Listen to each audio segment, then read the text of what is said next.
Tariffs. Gerard Baker, a new column in the Wall Street Journal, will be in the hard copy tomorrow, whatever that means. That's like going to a movie theater. Who does that?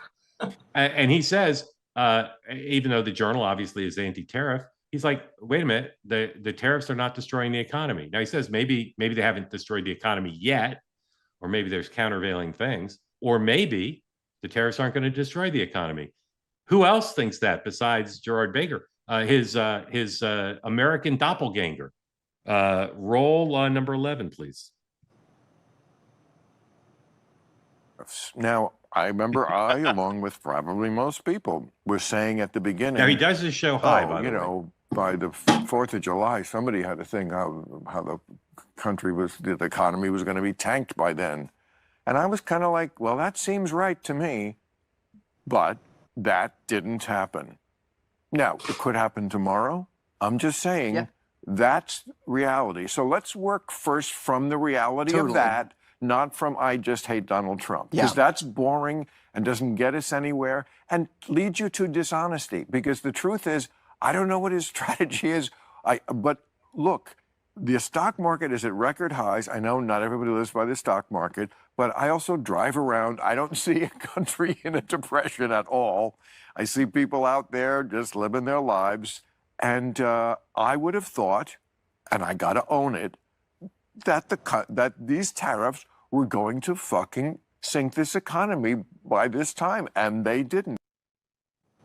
You guys know who that other guy was? No. Tyler Brian Cohen or something. Brian Taylor Cohen. Oh, the MSNBC producer. Liberal podcaster. Okay, Michael, where are you on the tariffs?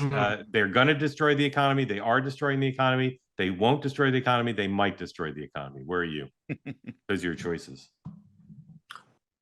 Well, I can only what the private sector is saying, and that it's, first of all, on Wednesday, we're going to know more. We're going to know about economic growth, and we're going to know about interest rates. It's a big week. So it's a big week for data. There's so much, but there's so much we don't know, and I don't think even if I was of the mind that the tariffs were going to destroy America, hardly any of them have really gone into effect yet. Okay, so you think you're in the too soon to tell camp.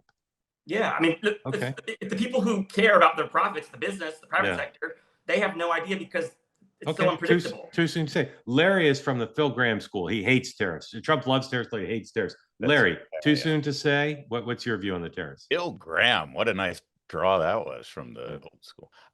So I think that it's a complicated conversation because there's tariffs, there's the threat of tariffs, and then there's the whole idea that, we're supposed to stick by this Friedman doctrinaire idea that all trade needs to be free trade and every tariff is bad. And I certainly don't. The most telling thing in the EU meeting yesterday was when the president of the EU, or chancellor, or whatever the title is, when asked what did the U.S. concede in these deals, she said, well, we started with an imbalance, and what we're attempting to here is balance those things back. That was a huge concession here, that we have had free trade, we have had no tariffs, and other countries are taking advantage of us, which is what Trump's been saying. So long answer to your question, I think the threat of tariffs have been very effective to get things done. Maybe not everything that we were hoping to get, but get more than any president for the last 30 years have gotten from these countries who have been taking advantage of our free trade agreements.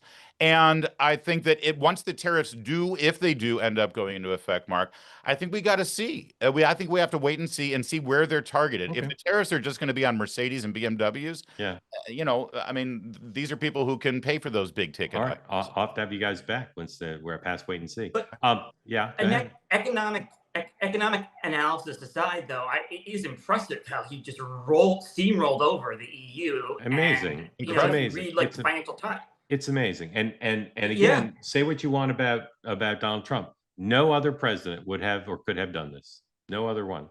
And as they say in Hamilton, he immediately changed the conversation here because now China thought they were going to make a deal with Europe and sort of box us out. Yeah, they are now back on their heels. They are. Yeah, but they also say, I wonder if talk less, smile more. I wonder if there is security assistance that, given Trump's irritation with Putin right now, he might have been in the mood to say, we're going to keep funding weapons to Ukraine and things like that, and that might have been part of the sweetener. Yeah.